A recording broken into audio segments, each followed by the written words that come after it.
అది వాళ్ళిద్దరికి తెలిసే ఉంటుంది ఇప్పటికి. సార్ ఇప్పుడు సాయంత్రానికి ఇవన్నీ ప్రకటిస్తారు. ఇప్పుడు కీలకమైన మంత్రి పదవి తీసుకుంటే ఆ శాఖకి సంబంధించి పూర్తి స్థాయిలో రివ్యూలు నిర్వహించడమనో దాన్ని ఏ రకంగా నడిపించాలి ఏంటి అన్నది రోజువారీ అసలు ఆదేశాలు నిర్ణయాలు డిప్యూటీ సీఎం కదా ఉండదు కదా, హోదా ఉంటుంది తప్పించి అంత పెద్దగా అందుకనే డిప్యూటీ సీఎం తీసుకొని ఏ సాంస్కృతిక శాఖ ఇట్లాంటిది రోజువారీ అంత ఒత్తిడి ఏ శాఖకు ఉండేది దానికి ఉంటుంది. But at the same time కొన్ని హెవీ వెయిట్స్ ఉంటాయి.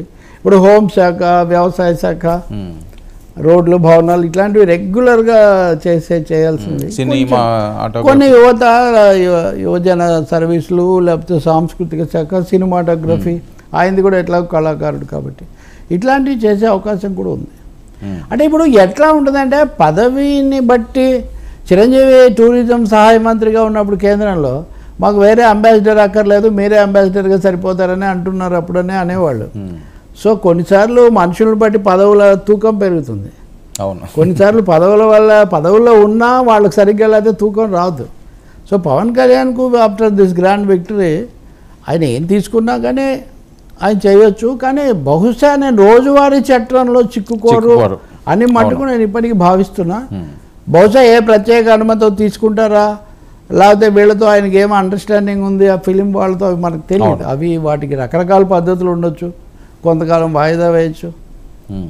కొన్ని సినిమాలు 4 ఏళ్ళు 5 ఏళ్ళు కూడా. నిన్ననే ఎక్కడో చూస్తున్నా ఎన్టీఆర్ జగన్ నటించిన ఒక సినిమా 9 ఏళ్ళు నిర్మించారంట.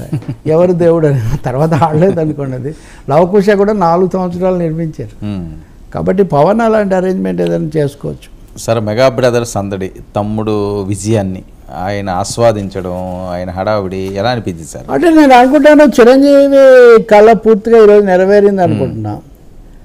నేను ఒకసారి ఏదో ఆయన ఆహ్వానం మీద కలిసినప్పుడు ఆయనతో మాట్లాడినది అంటే దాని పూర్తి స్వరూపం నాకు ఇప్పుడు అర్థమవుతుంది కొంచెం.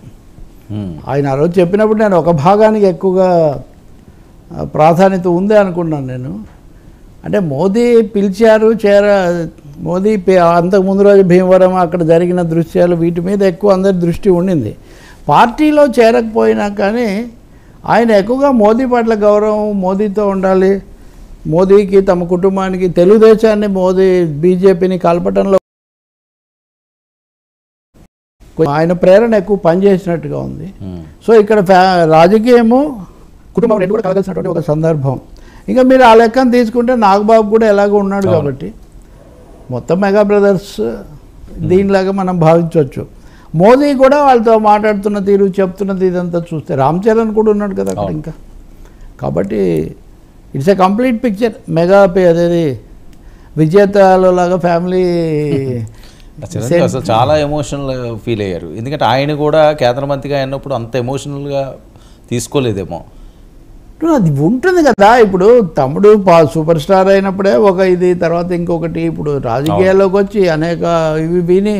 రెండోది చిరంజీవి ఒక చాలా ఘర్షణ అనుభవించిన కాలం కూడా మనం గుర్తుపెట్టుకోవాలి.